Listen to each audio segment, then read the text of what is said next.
Kindness. We see it all around us. We see it when someone pays for someone else's coffee or holds the door open for another person. We see it in the smallest of gestures, like a smile or a kind word. But it's different when we turn on the news or social media. Oftentimes, what we hear about, what outlets are pushing, is the opposite of kind. Welcome to the Kindness Matters podcast. Our goal is to give you a place to relax, to revel in stories of people who have received or given kindness, a place to inspire and motivate each and every one of us to practice kindness every day. Hello, everybody, and welcome to the Kindness Matters podcast. I am your host, Mike Rathbun, and my guest today, and honestly, I feel blessed and honored, is Alex Regan. Alex is a trans man, an interfaith minister, a speaker, a transformative spiritual coach, and, as if that wasn't enough, the author of the best-selling book, What Needs to Be Said. Speak your truth, release shame, find oneness. Welcome to the show, Alex. Did I get it all right? I think so, Mike. I think so. Thanks. I'm so excited to be here with you today. I appreciate it. Thanks for having me on. And I started to get into your book. We could probably spend a good hour just talking about that. Because there's so much there to unpack, is there not? Yeah, definitely. Definitely. I've been in lots of conversations where I'm like, how long do you have today to go in this podcast? Exactly. It's going to be multi-parts, or what are we talking here? And so just to give the listeners a quick rundown on your background, would you mind? Yeah, totally. So I grew up in an, pretty evangelical conservative family. Knew as a little kid, okay, I think I'm a lot different than they think that I am or should be. I definitely didn't have the language for it then. I wouldn't have known to say that I was trans then, but I probably knew as early as 6 that I was like, I'm pretty sure I'm a boy and you keep calling me a girl. That took a lot more years under my belt before I actually came to understand what that meant and was able to come out. But by my teen years, I knew, okay, I definitely am attracted to girls. So again, we're coming up with some confusion because they're telling me I should be attracted to boys. There was a lot of, not following their rules and their way of doing things. I kind of, as they say, marched to the beat of my own drum. After, coming out in college, I just sort of left all of that behind. I had a lot of people who said, oh, I can't be your friend anymore because you're gay or you're queer or whatever, brother. And and I had a lot of people then who did try to also still include me, but it just felt like I had to kind of take a clean break and just do something else. So I really, got out of everything to do with Christianity for quite some time. I just kind of left it all behind and renounced all of that and went on a trail of I'm an atheist now, which came back to eventually I'm an agnostic. I don't know what's out there, but maybe there is something. And eventually just kind of led me back down some interesting paths where I got into all sorts of things from astrology to tarot to the Akashic records. I started listening to Abraham Hicks, just kind of found this whole different way to get to God. And then I ended up getting into shamanism and eventually went to seminary and became an interfaith minister as well to top that all off. As if that wasn't all enough. Kind of, when you say it like that, it kind of sounds like a natural progression, doesn't it? And you start here and you work your way down, and eventually you work your way up to where you find your own divine. Exactly. And I think all of us, have been on that path of one form or another. Maybe not all of us, but yeah, I was raised Roman Catholic, and there was definitely a point where I went, I'm not so sure about this whole 3 people or one. Yeah. My mother and I used to have conversations like that, and they're like, well, if he didn't want us to question it, why did he give us free will? Right. But yeah, I think maybe your journey is probably more similar to a lot of people's than even you realized at that point? Because your book really resonates Yeah. with a lot of people, I think. Yeah. And I just got into it. I'm like into the introduction, and it's so well written. It's so good. Thanks, Mike. Because basically what you're saying in the book is there is a God, and I love the whole small g part. There's a God inside each of us. Yeah. And you just have to find the one that resonates with you so that you can be your true self. Yeah. Did I nutshell that even close to right? Yeah. I mean, I think that I do try to just say throughout the whole book that this God we're looking for outside of us, that's great and fine. There's a lot of people who have found their way to some sort of happiness and fulfillment by going to church or going to temple or going to all these different spaces that have worked for them and their family's religion, etc. But I know for a lot of people that doesn't work. And I think there's a possibility to recognize that actually God's not outside of us. God is not separate from us, that God resides within us. Yeah. And so I kind of coined that to be called the God within, and really tried to that's how I got back in touch with my own connection to the divine by calling it sort of a different name, I guess, in a way, and sort of removing, as you mentioned, I don't ever capitalize God in the book. I always lowercase it. And that helped me to sort of put a new spin on it for my own psyche and my own mind, really, to remove it from what I had known God to be in my upbringing. And for those listening, and you hear that, and maybe your initial reaction is to stop listening, read the book. You will understand, and it will make perfect sense to you. But so I was flipping through the other day, and maybe this is applicable, and maybe it's not. But it was an article in the Atlantic about, and the article was about why Americans are not going to church anymore. And they talk about a lot of things, actually. And boy, I'm going to have to do some. But the one thing, they quote from a book called The Great Dechurching. And it hasn't even been, I don't think it's been published yet.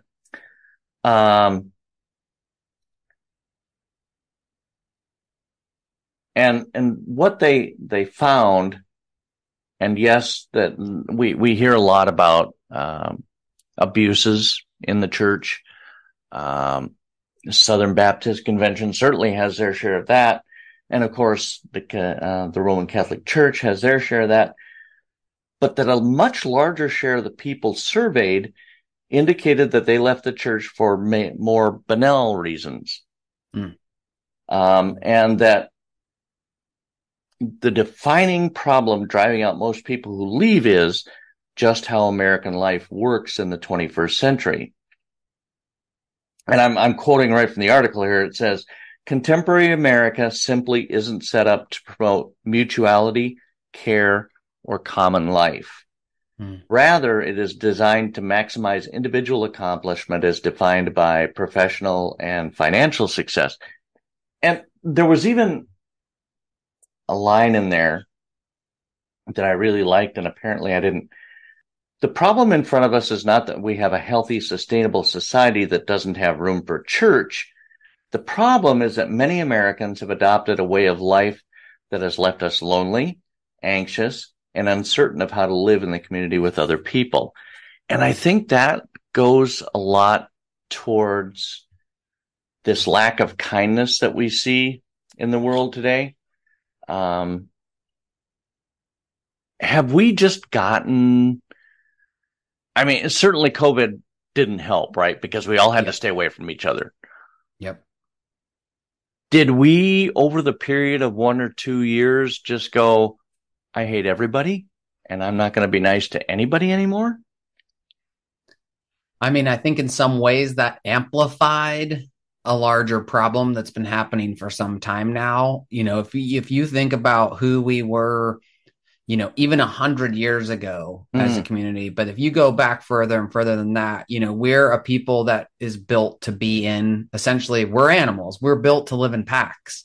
right. We're built to live in community. We used to live in villages and small towns, and we aren't even built for the information that we're receiving nowadays. We aren't built for immediate tragedy that happened, across the world in South Africa today, or that happened in Australia. We aren't built for that kind of information. When we used to get information, we might not hear about something for weeks that happens, even just a town or two over, because it might have taken that long for the news to, You had to wait pass until the along. Pony Express came to town. Exactly, exactly. And so I think part of that has been the growth of, how the internet and everything has taken off exponentially. Our minds have not seen that kind of evolution, right? Our nervous system has not had that kind of evolution. I mean, I think I saw something that was like, we have grown in the last decade more so technologically than we did in the last like 100 or 150 years, like some crazy amount, like combined into just a decade. And unfortunately, our minds are not catching up to that, right? Like, we're not built to just digest and take in basically trauma 24 hours a day, 7 days a week. And Absolutely right. yeah, Yeah, because my wife and I were watching the news the other day, and she's like, "Is it just me, or is like the whole world on fire now?" Because, and you think back, okay, for me, it was watching the news with my parents, and it was the Huntley Brinkley report, or Walter Cronkite. yep, You saw the big stories. You saw, Vietnam, probably, maybe Watergate was in there. You didn't see the story about somebody's house exploded in Mississippi, you know. exactly. Yep.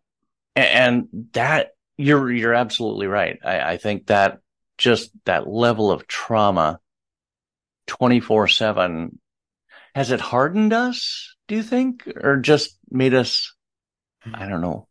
I think it's a combination. I think in a way we felt like we have to put this armor up. And so it's this perceived hardening where we are kind of like, hey, keep out of my way and I'll keep out of yours. Like, it is this very much like we don't know how to be in community because we don't know how to stomach and really transmute all of this trauma and all the information that we're getting. I always make a joke that, if it was like, if the Titanic was sinking today, we would see it live streamed by someone floating on the like raft, being like, oh my God, this is happening live, and we would just be seeing Yeah, all these people jumping on, like we would watch it live, like we did 9/11, like we did, like, and for sure. we're not built for that. And I think so in turn, we have sort of started to move away from community, thinking that community is causing me more harm or me to hold on to more trauma and pain. We're not listening to each other in the same way. We're not holding space for one another in what we go through. And I think in turn, the church is less effective because the church is built around this sort of communal, Yeah. coming together in this community space. And if people are like, hey, this is too much for me, not to mention that churches have gotten, in my experience, they've gotten a lot more political than they ever have been in the Oh, past.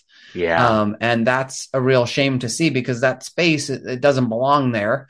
And it's like no place is safe then from somebody's ideological, ideas. And we Yep. should be able to like safely, be in communion together, and not have, XYZ guy, Yep. knocking us over the head with, with whatever his own fears and hatreds are, etc. Oh yeah, for sure. I remember my dad, and I mean, my dad was not a big scholar or, a deep thinker, but he said to me once, he says, no, but he said, don't let a preacher tell you how to vote, and don't let a politician tell you how to pray. And I think we blurred that line. And I think we, And I think that is to the detriment of all of us, really, because it's made us hardened, and it's plus, when I was growing up, and I don't know how old you are, it doesn't matter, but odds are when you were a young man, you didn't have. Did you always have the internet when you were growing up? No, I'm No, a Gen okay. Xer. So yeah, Oh, I okay. came into Perfect. it and like as college was in the last year or so, it was like, what is this thing? Like just starting to be where we had like email and it was like, this whole other world all of a sudden opening up. Yeah, oh, for sure. For sure. I think I had an AOL account. Me too. Yeah. Yep.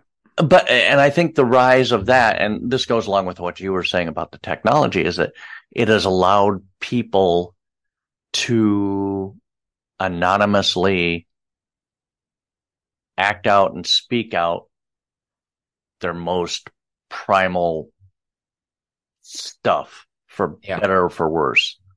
Yeah. So yeah, but we can get past that, right? Yeah. Right? Yeah. Definitely, because there's also a plus side to this. Right now, we happen to be communicating. We don't live anywhere near each other, and we're thousands of miles away from each other, and we're able to talk. I was True on a that. podcast the other day that was she was in Australia and I was in New Jersey. Hey, you Nice. couldn't have done that, 20 years ago. And so I No. think we have to also see the benefits of what this has done for us and then try to find a way to like amplify that, because what is being amplified right now is sort of the negative effects of like you said, people are kind of deciding, oh, I'm free to just say whatever I want on here, and I kind of always follow, speaking of parents or my grandpa always used to say, if you don't want anyone to know, blah, blah, blah, don't write it down. Cause that's what they used to say back in the day. Well, now it's like, Yep. well, don't put it on the damn internet, like Yeah. if you don't want, and there is just this lack of realization that there are people on the other side of these little tiny avatar graphics that show your little face or don't even show your face, show your dog or whatever. Right. And it's people on the other side of that. And I think that's where the hardening has come, is that we've disconnected from recognizing, there's no place where you begin and I end. Right. Right. For sure. Yeah. You see a profile picture, as it were, and you take the humanity out of that picture. Yeah. And yeah, it's sad, but there is hope, because I think just as much as technology is harmful, and I'm not saying technology is horrible, because it does have some good points, just as you pointed out. So it has the ability to bring us together as much as it drives us apart. Right. We just have to choose which we want in the situation. Oh, for sure. Yeah. And that's the key. What's that? Yeah. That's the key. What do you find? So now, when you say you're an interfaith minister, and that means you basically, now, can you practice all religions, or do you preach? How does that work? It depends. I don't necessarily practice all the different religions. During seminary, we certainly, every month that we studied a different world religion, we certainly were asked to participate in one of the religious, things that you would do for that month, whatever the religion was, whether it was Islam or Judaism. I don't necessarily feel like I have a practicing religion, quote unquote. I really just believe that I have a connection in spirituality. I really kind of steer clear of words like religion still. Right. Because it tends to put people off too, who also, especially LGBTQIA plus people who tend to come to me frequently. It's not always like, ooh, I don't know about that, I'm going to go another direction, when you start using that kind of language. So, my spiritual practices and things really are kind of a conglomeration of all different types of modalities that I've studied, like I said, from shamanism and other things that I've studied, and that's sort of what mine looks like, is sort of a hodgepodge of everything. And then as far as practicing, yeah, I do preach at Christian churches predominantly. And then I preach at or do talks at other events, businesses. I'm doing like a healthcare symposium in a couple of weeks for a big healthcare Perfect. hospital system, so it can be for businesses, whatever. It's a pretty broad group of people. Go into my announcer voice here. For booking information, contact Alex Regan. There you go. We'll have all that stuff in the show notes, and I'll have links to your book and to your website. Awesome. You're so easy to talk to.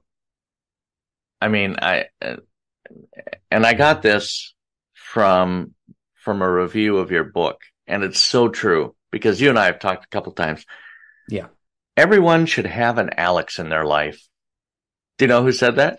Yeah. Reverend Barb Hetzel. Yep. And it's true. I mean, you are such you're like the best friend, the best of all my best friends rolled into one, because you're not afraid to say what needs to be said. And you can teach the rest of us how to say what needs to be said. Your book is not so much even just a memoir. It's more of a guide. Yeah. Because you have sections in there that a person reading your book can go through and journal. Yep. Right? Yep. Yeah, I have all kinds of practices. So it's really built on like 3 parts, which is the origin, struggle, and emergence. So in each of those parts, I do talk about my own story, but then I also go into, at the end of each chapter, there's a writing prompt for you to do, for the reader to do. Then at the end of each part, I have a whole section that's basically geared towards, okay, how can you work through things in your own origin? How can you work through things in your own struggles that you've gone through? How can you, advance and move even beyond your own emergence of things? So yeah, it's basically like a self-help book / memoir. So it's kind of a little bit of both. How do you sell that on Amazon? It's like self-help / mental health / Yep. It's like in a whole bunch of different. This weekend, I got up to like number 3 in LGBTQ. Like it was, I don't even know what the topic was. Like I'd never even seen, it was like demographic studies or something. And I was like, okay, I don't even know what that genre is, but I would have stopped at number 3.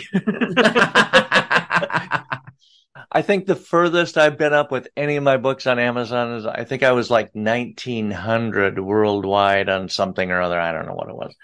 But yeah, and so I'm like I say, yeah, I would have stopped at number 3 and just all right, call it a win. Take the win. Out.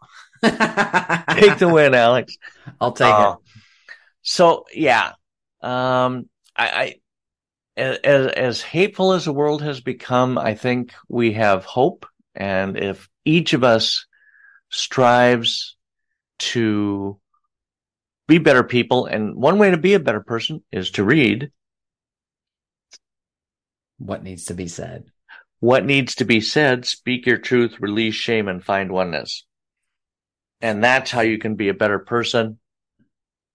And yeah, thanks so much for being on, Alex. I really, really, really appreciate it. I appreciate your insight. And I hope we can speak again sometime.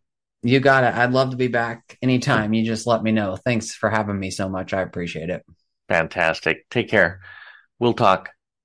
That sounds good. Full disclosure here. So I was looking at the time, and we were recording on Zoom, Alex and I, and I thought I was running out of time. So if the ending of that episode sounded hurried, it probably was. I promise to have Alex Regan back on the show. We'll discuss all the stuff we want to talk about without rushing. How about that? It was great to have Alex on the show.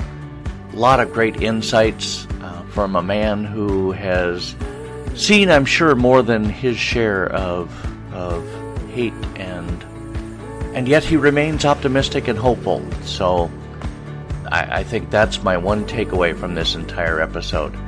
Thank you so much for joining us on this episode. We will be back again next week with a new episode. And you know the drill. Be that person who roots for others, who who tells a stranger they look amazing and encourages others to believe in themselves and their dreams. You've been listening to the Kindness Matters podcast. I am your host, Mike Rathbun. Have a fantastic week.